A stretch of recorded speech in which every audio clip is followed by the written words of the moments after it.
this soup we have created for ourselves of all kinds of waves and phones and Wi-Fi may just have a bad effect. And certainly Brian Stein, our next speaker, is somebody who has experienced that and is going to share with us some thoughts about this and hopefully some things we can do to avoid it. So please, a big hand for Brian Stein.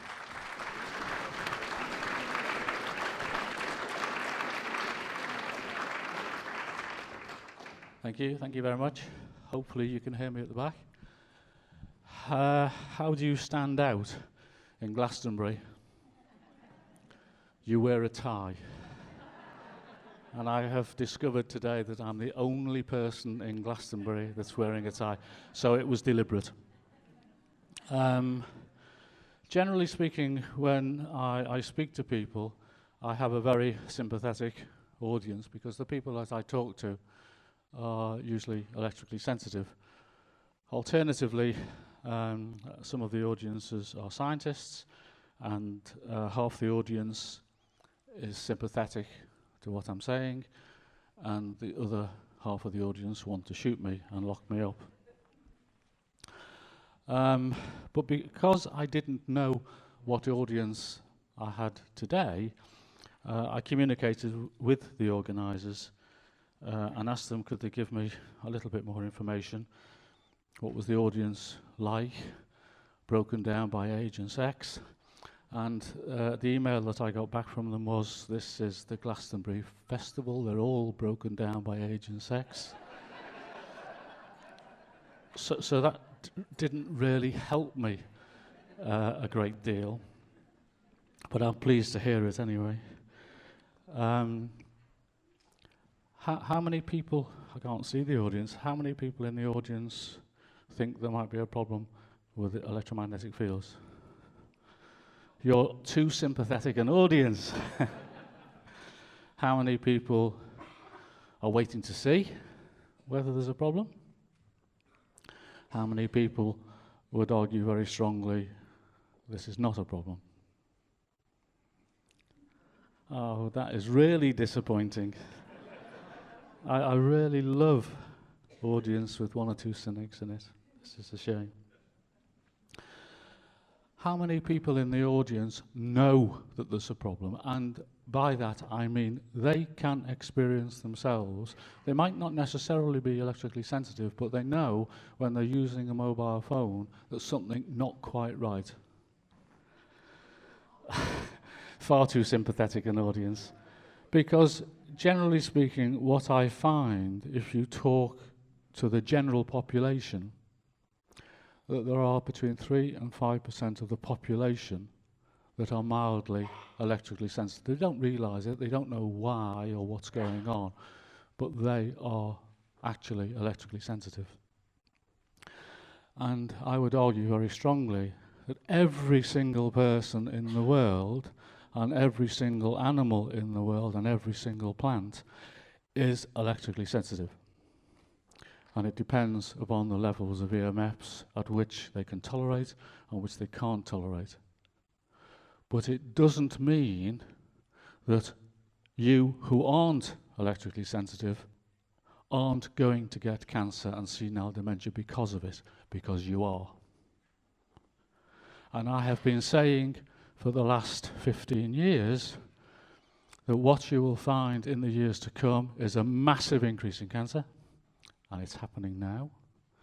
You will see a massive increase in senile dementia, and it's happening now.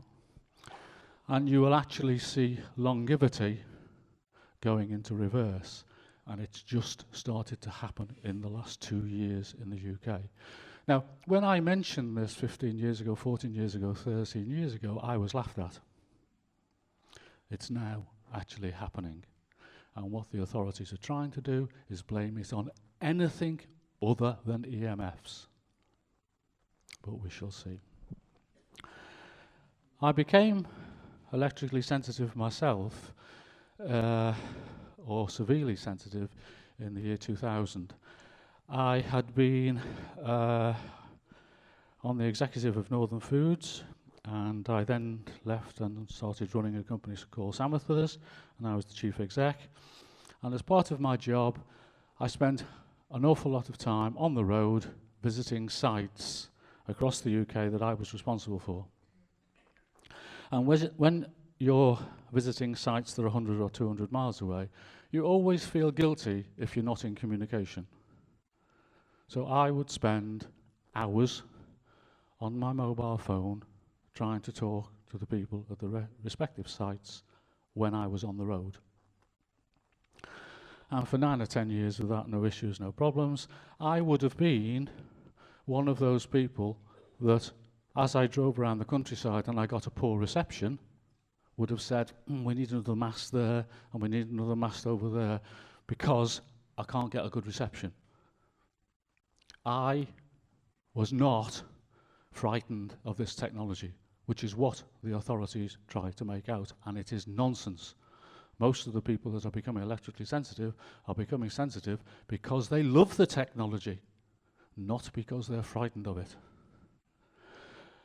And for 9 or 10 years, as I drove around the countryside using my mobile phone, not a problem.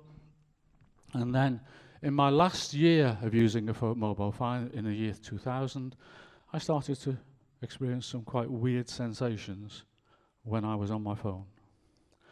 Those weird sensations were not painful in the early days. It was a prickliness, a tenderness, something quite weird going on that I couldn't pinpoint and had great difficulty describing to people. But I was assured by the Health Protection Agency that it's impossible, you can't have any ill health effects, anything that happens to you is purely temporary. And I carried on using my mobile phone, and this experience gradually got worse, till eventually I was experiencing some quite severe pain in my ear when I had my mobile phone to my head. And when I say it was the mobile phone that was doing it, I mean it was the mobile phone. So when I was on the mobile phone, pain. And this started after half an hour, and after a period of time, it was happening after a quarter of an hour, and then 10 minutes, 5 minutes.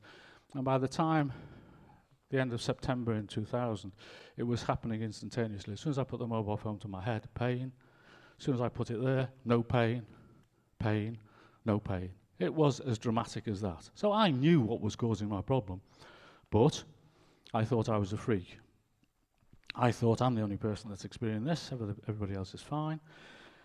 And sadly for me, I carried on using my mobile phone. Although I was using it less and less and less and less and less, I still continued to use a mobile phone. And I started using an earpiece. They don't work. They don't work at all. And it was interesting that as I was experiencing this, the Which magazine produced an article that said it actually concentrates the microwaves and is actually worse for you. And then when I made communications with Which, they then stopped communicating it, and they never said anything since, which is a bit sad, because they've become reluctant to say very much. And then one day in September 2000, I put the mobile phone to my head for the last time, and what I experienced was something like, it felt like as my eardrum had burst. I don't know what it's like to have an eardrum burst, but all I know is the pain was excruciating. I could not bear to put the mobile phone to my head. And I found thereafter, whatever had happened to me, I don't know, but I was then starting to get these weird sensations that I'd got 6 months and 9 months earlier when I was around a computer, in my car, next to the dishwasher, next to the washing machine, and I was seriously concerned as to what was happening to me. But I was running a company that depended upon the chief exec's credibility. I was selling food to Marks & Spencer, Sainsbury's, Tesco, Waitrose, you name it, everybody. And it was mainly own label. An own label, you have to be really sharp and on the ball to be able to run an own label food business with all the major retailers. And your credibility is at stake. As soon as you say you're electrically sensitive, your credibility is at stake. So I hid away. I didn't tell people other than my family and 1 or 2 people at work. And then gradually, what happened to me was, because I could no longer drive my company car, I had a big BMW, and I started to drive my wife's Nissan Micra. And the people in the business who had company cars started panicking, because they thought, oh no, the chief exec's driving around in a Micra, what's going to happen to our car policy? So I had to announce to them, no, it was me that was something the matter with, and I wasn't looking to change the car policy, but in future they would see me driving around in fairly low-tech cars.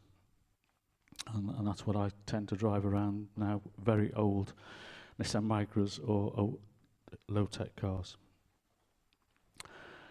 And then 3 things happened to me in very quick succession, and I'll try to cover them very quickly, otherwise I'll run out of time. And I was asked to ring a professor at Leicester University by the name of Professor Fothergill, because he'd be very interested in my condition. And to cut a long story short, he was very sorry for me, and he was ever so sorry for me, and he was really, really sorry for me, but there was nothing he could do. And. But before I ended the conversation, I asked him what was his area of expertise. And he said, cough, cough, I'm investigating the effects of electromagnetic fields on the human body. And I lived near Leicester. He was a professor in Leicester, and he didn't want to know me. Put the phone down. I literally knocked my head and said, so one of us is mad, and I don't think it's me. Shortly after that, I read in the newspapers about a Chief Inspector Strong who had to go home along with 5 other people in Swaffingham police station because they put a tetramast up and they were being affected by the tetramast. And I eventually got through to Chief Inspector Strong and rather foolishly said to him, are you Chief Inspector Strong from the article that's been in the paper? And his reaction to me was, who are you? What do you want to talk to me for? Are you from the press? I said, no. And I explained who I was and why I was ringing him. I was trying to warn him, because if he didn't move out of the way, he'd become seriously ill. And within the time it took for me to say that, this rough, gruff Chief Inspector Strong went from being rough and gruff to being virtually in tears as he explained to me what had happened to him, and he'd gone from being a star in the force to a bum, his words, because he'd become electrically sensitive. And he knew how it was affecting him. As soon as he came back to the station, he was ill. As soon as he went home, he recovered, he was fine, come back, and he was ill again. And the police force wouldn't do anything. They'd examined him, there was nothing the matter with him. The choice was come back to this station and work, or go away. And he was negotiating with the police to retire on full pension, so long as he didn't go to the press. And then shortly after that, I'd been in communication with a garage trying to get an old Land Rover, because I'd been told that if you use an old Land Rover, there's less technology, it'd be better. I spoke to the sales director, and he wanted to know a bit more about this. And I said, no, you don't want to know. No, I'm really interested. Tell me what you experience. And I asked him why he wanted to know, and he said, well, I'm getting these weird sensations when I'm on my mobile phone. I said, well, stop using it. Oh, I can't, it's my job. I've got to use it. So he called me a few weeks later, and I went back to look at the car he got for me. It was totally inappropriate, but there he was in the background on his mobile phone. And I thought, that's so much for my conversation to him, warning him. And then after a conversation with some people in Sweden who told me that I needed an old diesel car, I went back to Land Rover in Melton Mowbray to see if I could get one. And there was a new sales director there, a lady, and we had a conversation, and basically she told me that it was very sad about him because he died a few months back. And I asked the question, what did he die of? He had a brain tumour. Now, none of those things prove anything, but I'm electrically sensitive. I know something is not right.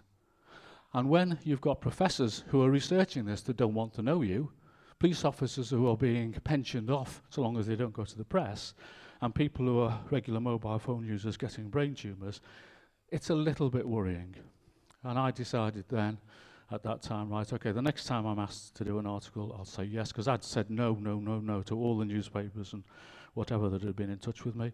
So I think I was the first person in the UK to go out in the newspapers, which is, trying to find it, January the 24th, 2005, talking about electrical sensitivity, and saying,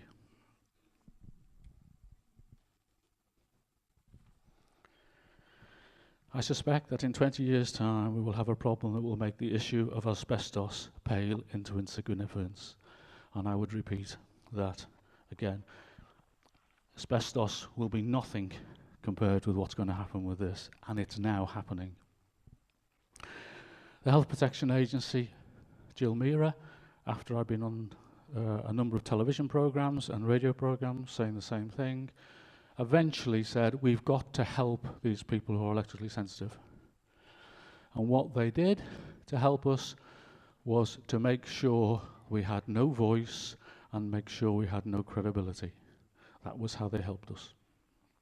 So what I did about 12 months later, because of exactly what the Health Protection Agency were doing, was to do another article in the Daily Mail talking about the problems that will exist if people don't start taking action. And as a result of that particular article, I got an audience with Sir William Stewart.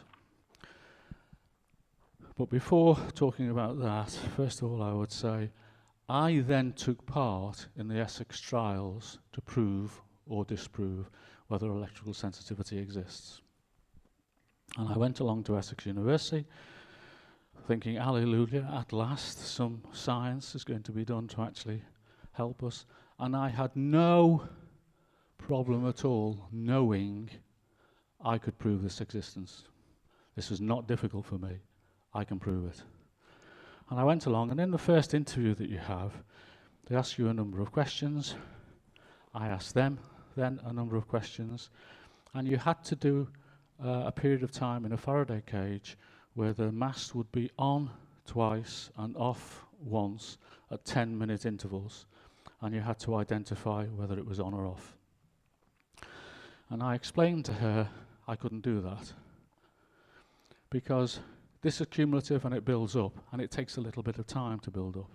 And when somebody just turns the Wi-Fi off or whatever, your symptoms don't stop. When I have hay fever because of a field over there, and I'm removed from that hay fever, my hay fever doesn't just stop. It carries on for quite a long period of time afterwards. So I queried and questioned this as to who they had talked to in putting forward this study, who had actually designed it. And the Health Protection Agency had designed it without talking to anybody who was electrically sensitive. And what they had decided of how I was to prove this was not relevant. And I argued with them. And it was a case of, this is the study, take it or leave it. I then argued with them, would they please, for me, because I was extremely sensitive, have the mast on, because once you'd done this test, you then came back each week for 3 weeks, and the mast, which was double blind, was on for 50 minutes then, and you had to decide whether it was on or off. And I pleaded with them to do the experiment so that it was on once, not twice, on once, and off twice. There's no statistical difference between the two, but if I know the mast is only going to be on once, I know I can finish the studies. If I know it's going to be on twice and I don't know which one it is, if you affect me too badly, I won't be able to finish the studies. This is the test, take it or leave it. I then asked them, how have they selected the subjects? And they looked at me rather strange. Well, anybody that walks in here and says they're electrically sensitive, they're electrically sensitive. And I said, well, hang on a second. Well, let's say, for example, 3 people from the mobile phone industry come in and want to take part in your study, and they'll ruin it. How can you verify that? Nothing to do with us. I said, well, you should have been talking to ESUK or one of the societies, because they could actually help you to make sure the subjects that you've got are electrically sensitive and not some frauds. And as it happens, because I know people and help people with electrically sensitive, I had a little while back gone to a person's home who thought she was electrically sensitive. to help her. And the one thing that I found was that she had a number of medical problems, but she was not electrically sensitive. She was not, believe me. She'd signed up for the Essex trials to see if she was electrically sensitive. And I was horrified at that. And they would let her. They didn't have a verification method that would stop her taking part. So I went in, having told them, well, if it's 10 minutes, 10 minutes, 10 minutes, all I'll know is that something's been on, but I won't be able to identify it, but I had to do it because that was the test. And I said at the end of it, no, I don't know when it was on or off, but I will know in the 50 minutes when it's on or off. But I will not know necessarily straight away, but I'll know within a couple of hours, because that's how long it takes. And they said, no problem with that, because we give you this questionnaire and you fill it in the hours afterwards for the first day, and every day for the next 7 days until you come back for the next test. Fine, good idea. So I went away, came back a week later, and I then had the 50 minutes in the Faraday cage. And as it happens, the mast was on. At the end of the 50 minutes, they wanted to know whether it was on or off, and I said, I think it's on. I would be 60 to 70% certain the mast was on, but I will know for definite in a few hours. And they said, well, fine, this is the forms to fill in and get back to us. Fill it in and get back to us. So I drove home in my car, and as I'm halfway home, I know the mast has been on. And I'm starting to get some very severe symptoms of my electrical sensitivity. And indeed, as I travel further to get home, I'm starting to get new experiences from my electrical sensitivity. And by the time I got home, I was in severe pain. I had severe cramps in my stomach, and I was starting to have difficulty breathing. And when I got home into my house, with severe pain and cramps, I went to the toilet. And I was pouring with blood. And for the next 7 days, 8 days, 9 days, every time I went to the toilet, in my stool was blood. I rang the researchers the following day and said, I'm sorry, I can't do this in a week's time. If that mast is going to be on again, there's no way that I can possibly continue in this study. But I filled in the questionnaire, which they insisted on.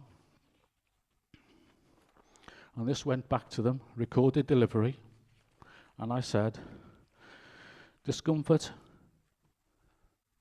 in bowel, blood in stool, slight internal trembling, muscle pain, chest pains reacting much more severely than ever before near computers and TV, difficulty breathing. I would literally stake my life on the fact that the mast was on. 6 months later, I had the notification from them, which likewise is here, that, well, first of all, they said, no, I won't, I'll just show you this. This is the form that you had, and it showed that in my first 50 minutes I was correct, the mast was on, and then in the letter that was behind it, it said, I would like to confirm that we received all your follow-up questionnaires. We agree that the information contained in the follow-up questionnaires are very important. Blah, blah, blah, blah, blah. We would just like to inform you that as a result of you not completing the test, all your results will be ignored.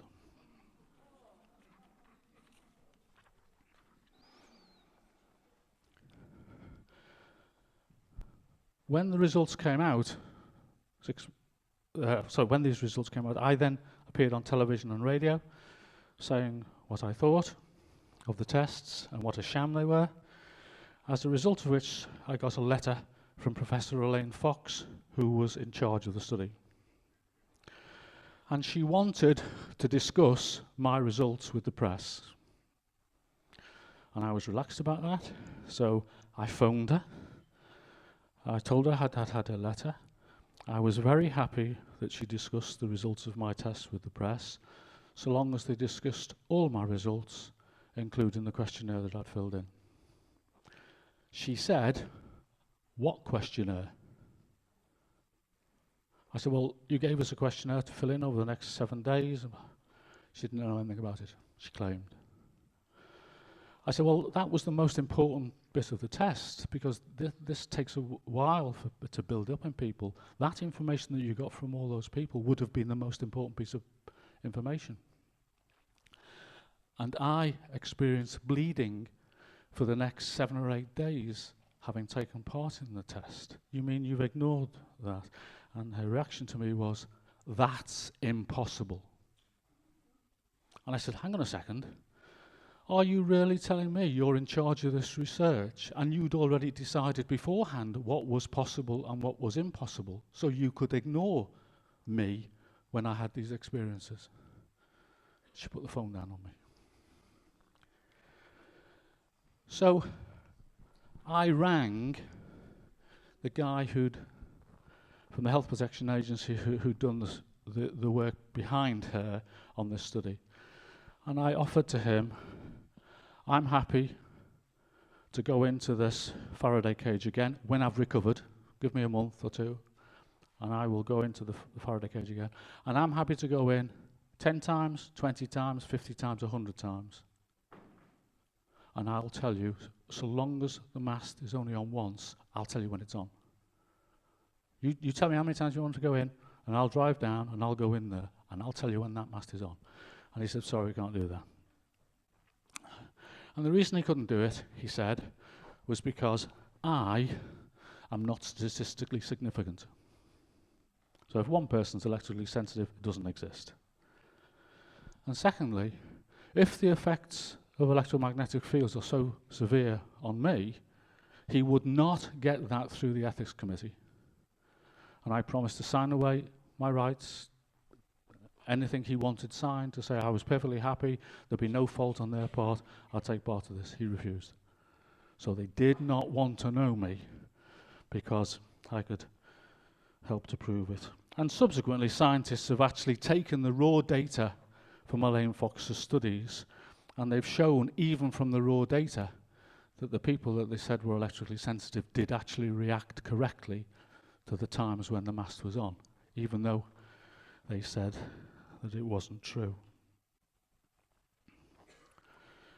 So that's why I became rather cynical towards the Health Protection Agency. It's why I started talking about this subject, and it's why I started investigating what was going on. And what I found, much to my surprise, is that in some countries, electromagnetic fields cause cancer, but not in all countries, which is a little bit bizarre. And I got into speaking with a number of Russians, and there is 70 years of research from Russia showing that electromagnetic fields cause cancer. And these scientists that are showing it causes cancer are esteemed scientists in Russia. Contrary to scientists who find it causes cancer in America and the UK, who very immediately become ostracized, non-scientists, campaigners, and their credibility destroyed. But not in Russia. And we had a gentleman by the name of Oleg Grigoriev, and it's on the Radiation Research Trust website, his interview. And basically, he came across last year, and we invited the Health Protection Agency, MPs, and the press to the meeting with Oleg Grigoriev, the equivalent of the head of the National Radiology Protection Board in Russia. And no MPs turned up. 2 press said they'd turn up and didn't turn up, and the Health Protection Agency said they were too busy. And what Oleg Grigoriev basically said was all the research is showing that EMFs attack your central nervous system, and that's the mechanism which eventually causes cancer.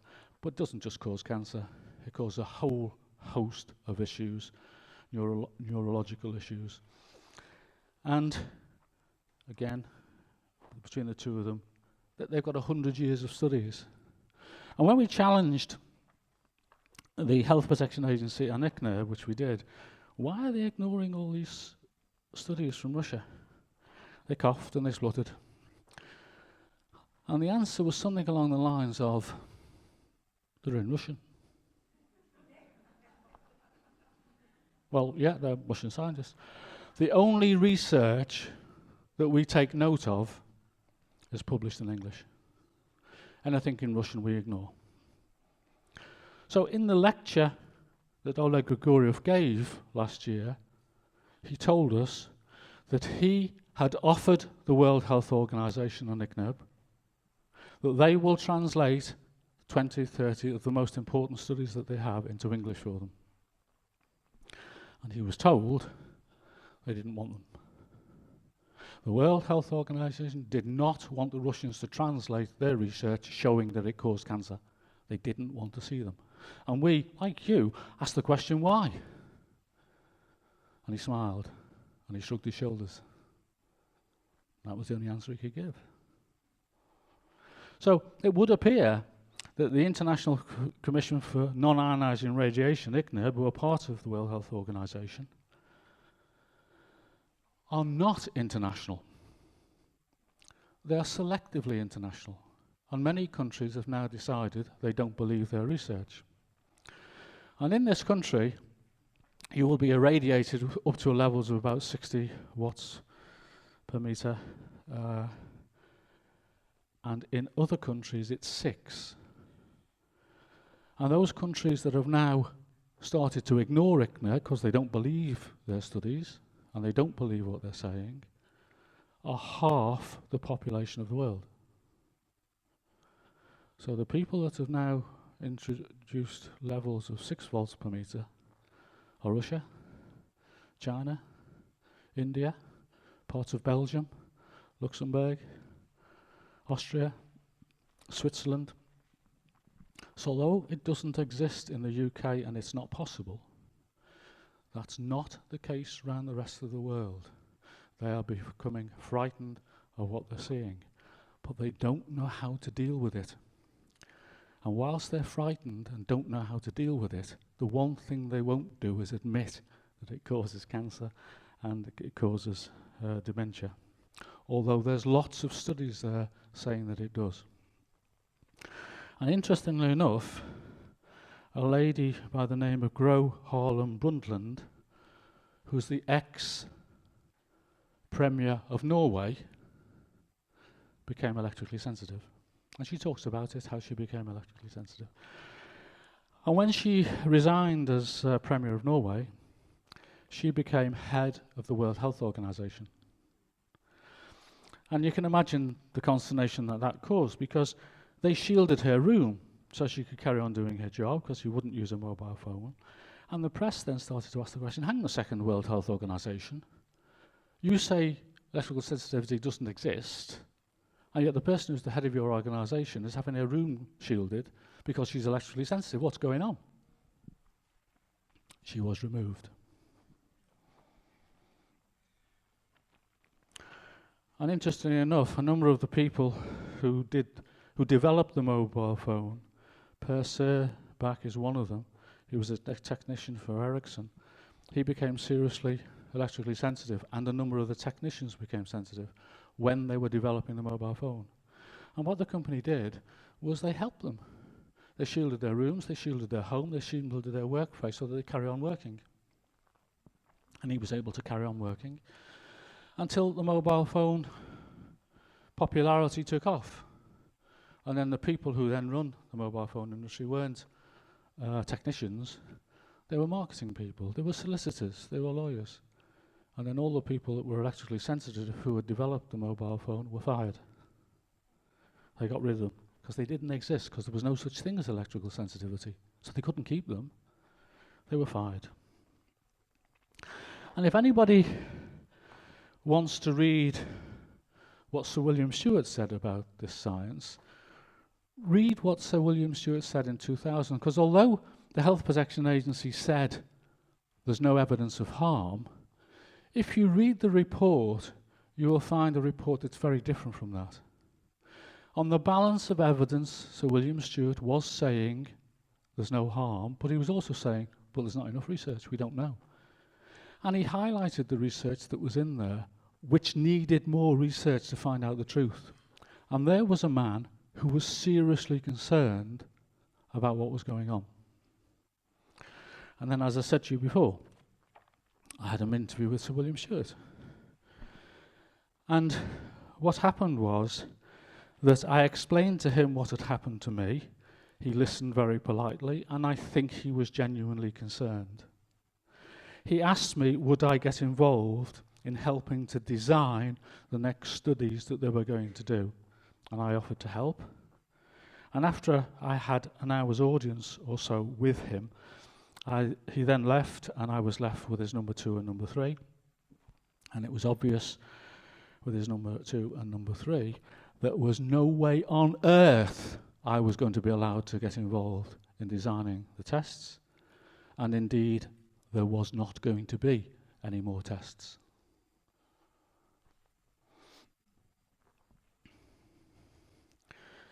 In the year 2000,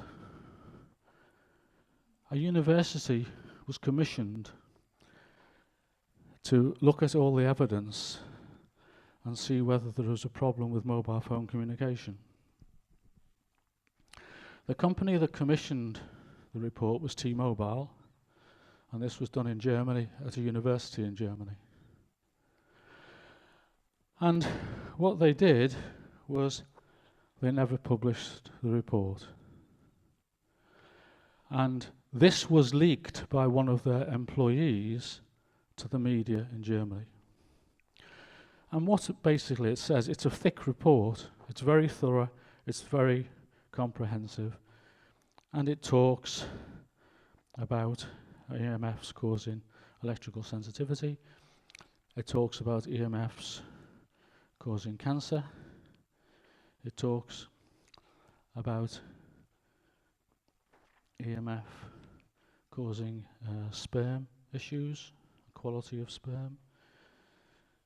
It can be concluded that electromagnetic fields with frequencies in the mobile telecommunications range do play a role in the development of cancer. Not unequivocal, it does. Likewise with damage to DNA, multiple studies showing that it does. Damage to the immune system, influence on the central nervous system, damage to the blood-brain barrier, damage to sleep, cognitive function, etc., etc., etc. So when the press got hold of this, you can imagine they went back to T-Mobile, said, hang on a second, done this research, why haven't you taken this seriously? And T-Mobile said, oh, we've taken this very seriously. We've taken this so seriously that as soon as we got this report, we had another one done. And we went to a different university. And that university concluded that everything was okay. So there was no need to publish this report. That's how it works. That's how it works. And interestingly enough, one of the countries, I'm not too sure whether I mentioned them, but had reduced the power levels down, is Italy. Italy has taken this a little bit more seriously. And a court case was brought not so long back with a cancer cluster of people who lived a few miles from some of the most powerful transmitters in the country. And this cancer cluster they thought was caused by the masts, the transmitters, and the people there took a court case. And after a number of years, the Supreme Court in Italy, the highest court there is, concluded the cancer was caused by the masts. The court, the Supreme Court in Italy. It's being, what was awarded to those people has never been paid.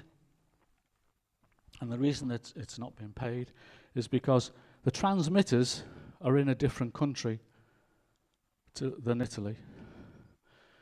They're in the Vatican. And the Vatican has God on their side, and they're not paying up because they've decided that the Vatican believe ICNIRP and it's not possible to happen. So it's gone nowhere. But the Supreme Court in Italy believed the cancer was caused by EMFs.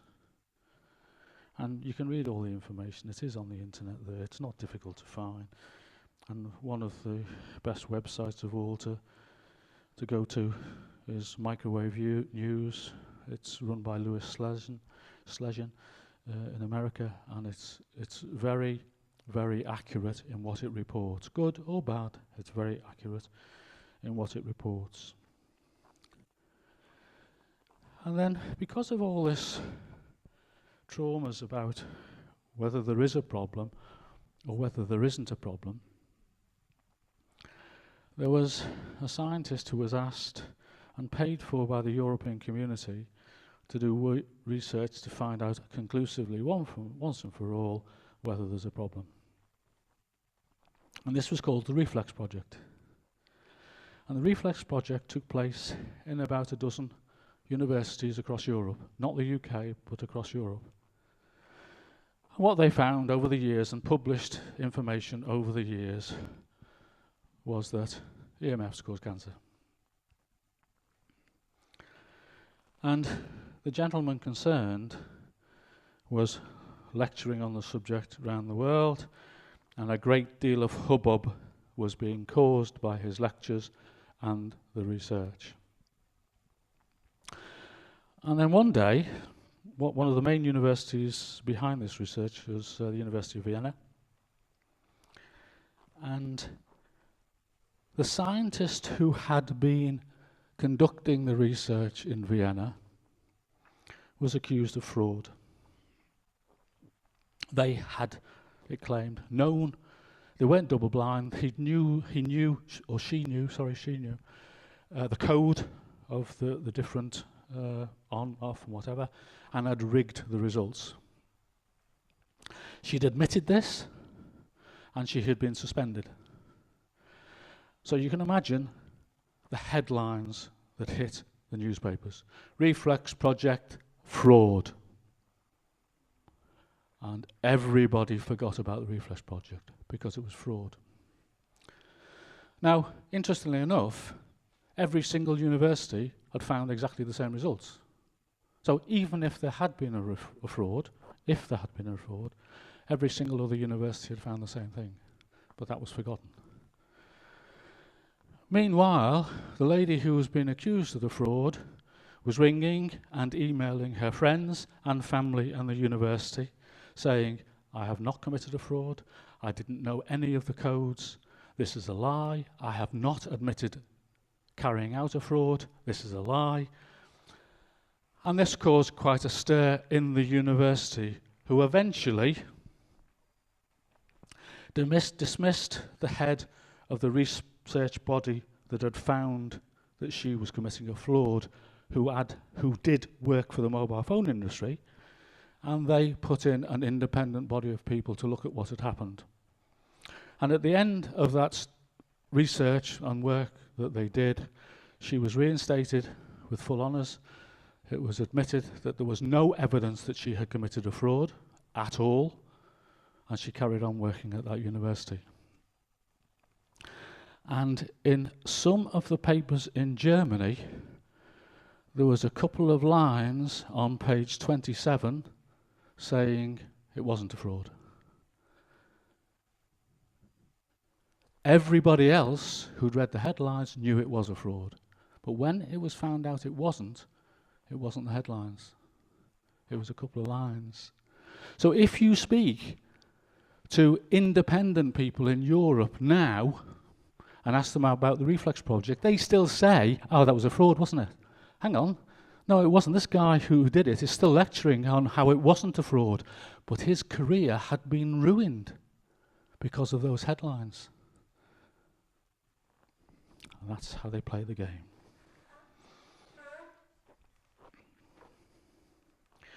There are a group of scientists, they're called campaigners by the mobile phone industry. They're not campaigners, they're people who do science. And the science is in these books. This is an old publication. There's a new one now that's probably 4 times thicker. And it's called it's called the Bioinitiative Report. Cindy Sage, an American solicitor, has compiled it with scientists, and it lists all the peer-reviewed research showing it causes cancer, it causes senile dementia, it causes electrical sensitivity, it causes neurological disease. It's all in there. And sadly, when scientists find there are problems, it seriously damages their career, which is why you find very few scientists in the UK that get involved in this science, and you certainly don't find any young scientists getting involved in this science because they know their career is going to be damaged. But interestingly enough, not all countries are the same. This is a publication that is issued by the Swiss government, and it goes to every single household in Switzerland. And it says, at the beginning, it has been scientifically established that intensive non-ionizing radiation is harmful to our health. That's Wi-Fi and mobile phones that you're experiencing now. But certain biological effects also occur at exposure levels well below internationally recommended limits. So they then published this book about what you can do to help your health and what the government will do to help your health. And they have reduced the levels in Switzerland to 6 volts per meter, not 60. And going back a number of years ago, the Radiation Research Trust, which I chair, we had a conference. It was spread over 3 days, and we had all the major scientists from the world there, including ICNIRP, that say there's not a problem, and the scientists that say that there is a problem. And rather naively, we thought, well, if we bring them together, hopefully we can have a consensus and people will come together. How naive we were. Because obviously, it was even to the extent of the scientists that believe it sit that one side of the room and the scientists that don't sit that. They wouldn't talk to each other. They hated each other. And the problem is that it's a little bit like pregnancy. You can't be half pregnant. You can't bring these people together because it's either safe or it's not safe. And the people who sit one side of the fence know it's not safe. And the people who sit the other side of the fence, and I'm biased now, are looking after the economy. Because can you imagine what would happen if we were told and admitted that EMFs cause cancer, EMFs cause senile dementia? Can you imagine how we would operate our society? How would the banks run? That's why the government is frightened of admitting that there's a problem.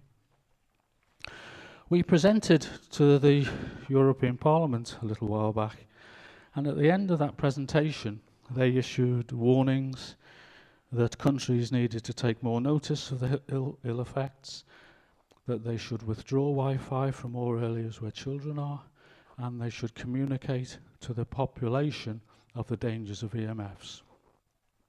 Britain decided to completely ignore that advice. But it was interesting that in that presentation that we made, the presentation was made by the administrators in Europe, and basically what they said was, we take all our advice from ICNIRP, and anything that ICNIRP tell us to do, we do. So if there's a problem in the future, it's not our fault. And then the mobile phone operators then got up and spoke. And they said, broadly, we take all our advice from the executive and from ICNIRP, and whatever they tell us to do, we do. We're very responsible employers, and we wouldn't want to harm anybody. So we do all the things that we're asked to do. So if there's a problem in the future, it's not our fault. And then ICNIRP got up and spoke, the head of ICNIRP. And what he said was, basically, we advise on the thermal effects of electromagnetic fields, the heating effects. If there are other biological effects, nothing to do with us. We don't advise on that. That's down to individual governments to decide what they do with that. So the truth is, there is no regulation on the biological effects of electromagnetic fields and microwaves, because the Health Protection Agency in the UK stick to the ICNIRP guidelines, which only help you from becoming ill from the thermal effects. And all the research, all the thousands and thousands of pieces of research that are in these books are done below the thermal effects. They're done at the levels that you're using your mobile phones and your microwaves. So there's no protection against them.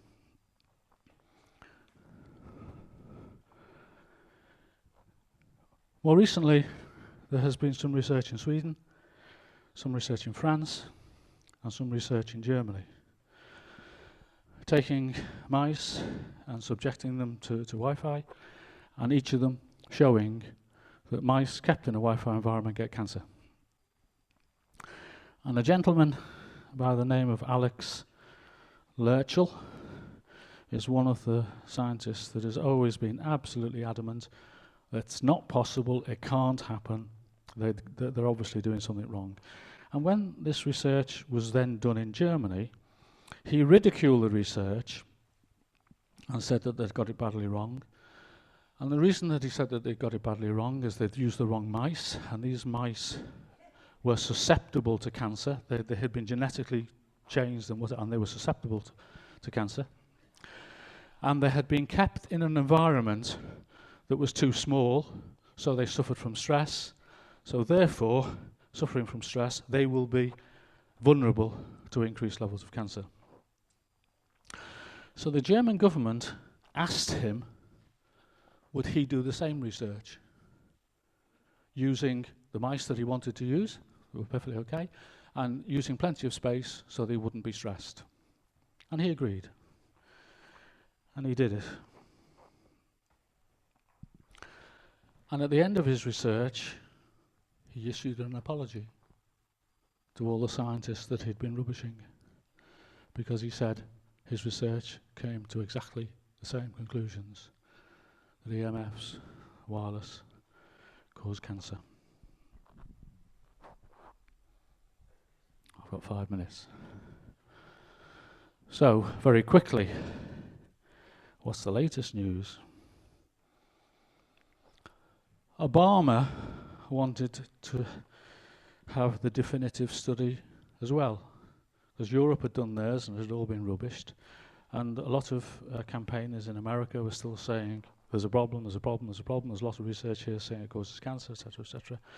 So the definitive study was decided to be done in America by the National Toxicology Program.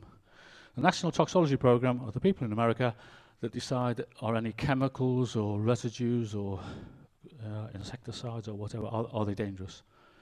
So they asked them to do the definitive research, and they did, and they subjected, I think it was something in the order of 7,000 mice and rats to wireless, and half of them to non-wireless. They were in a safe environment, shielded. And the results of those studies are due later this year. Probably be December the 31st or December the 25th, as somebody said, to hide the news. But what they did last September was they issued a warning. And the guy who headed this up said, look, the last person that thought there would be a danger from this is me. The research is showing that EMFs cause cancer. The group of rats and mice kept in a free area, there is no evidence of cancer. There is, I think the media have said there is a small evidence of cancer. was slightly different. There is cancer. The rats and mice kept in a Wi-Fi environment are getting cancer. And that study is due to be published at the end of this year if Donald Trump allows it to be published, because it's now with the politicians as to what will actually be published. But already the mobile phone has turned on them, and already you can see they're starting to rubbish the research. So I promise you, as and when it's published and it says it causes cancer, you'll be relieved to know there'll be a whole host of headlines saying no it doesn't, from a whole host of scientists in the UK and America. Because it's too hard, it's too difficult to admit, and they will find all kinds of reasons why it doesn't. And there's loads of information on this research on the internet, Microwave News, Radiation Research Trust, Power Watch, and so on and so forth. And the World Health Organization, who says it doesn't exist, AGNIA, the body of people that meet every so many years to decide, have met, and unanimously, bar one American scientist, have now classified EMFs as a Class 2B carcinogen. And a Class 2B carcinogen is possibly carcinogenic.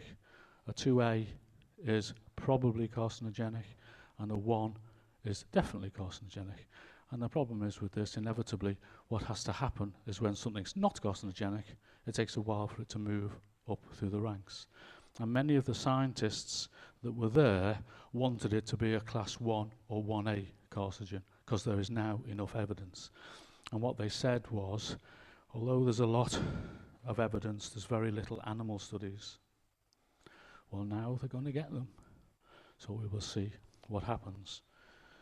Meanwhile, the World Health Organization is trying to distance itself from that research. And what we did, the Radiation Research Trust, we put these posters around the UK in service stations, in toilets, mainly in toilets. So whilst you were stood over the urinal, your future is in your hands. And what we said was, medical experts are warning men not to keep their mobile phones in their pockets, as this can have a direct effect on their fertility. And there's lots of evidence, and we submitted to the Advertising Standards Authority, who told us we had to take these down. We submitted all that evidence, and 80% of the research at the moment is showing it causes fertility problems, 80%. And they made us take us down on the basis that it's not generally accepted. And we said, well, how do we get it generally accepted if you don't allow us to advertise this? And the European Parliament asked countries to publicise the dangers of EMF. They ignored us. So what we did was we took something else, and this went out earlier this year. 1950s, Department of Health said there's no evidence cigarettes damage your health. 1960s, Department of Health said there's no evidence asbestos damages your health. Perfectly true. 2016, Department of Health says there's no convincing evidence radiation from mobile phones damage your health. Worth the risk, it's your call. Now, they had difficulty with that, because what could they complain about? Well, they didn't like it.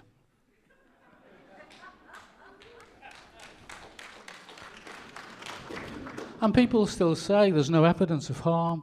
There's hundreds and hundreds of scientific papers showing harm from Wi-Fi. Literally.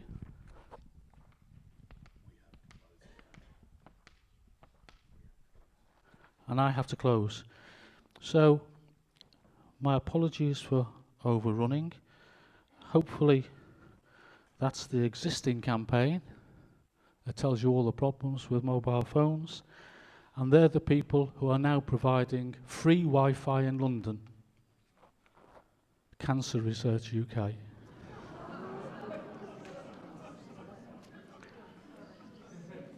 And in India, they're allowed to publish mobile phones, radiation are dangerous, but not in this country. And I could go on for hours, but I have to stop. But you have to see why it's not in the papers. Because if you look in your newspapers, 50% of all the adverts in the media now are paid for by the wireless industry. So which newspaper is going to start condemning the wireless industry and lose 50% of their income? Thank you very much for being patient. Brian Stein, thank you very much indeed. A brave man.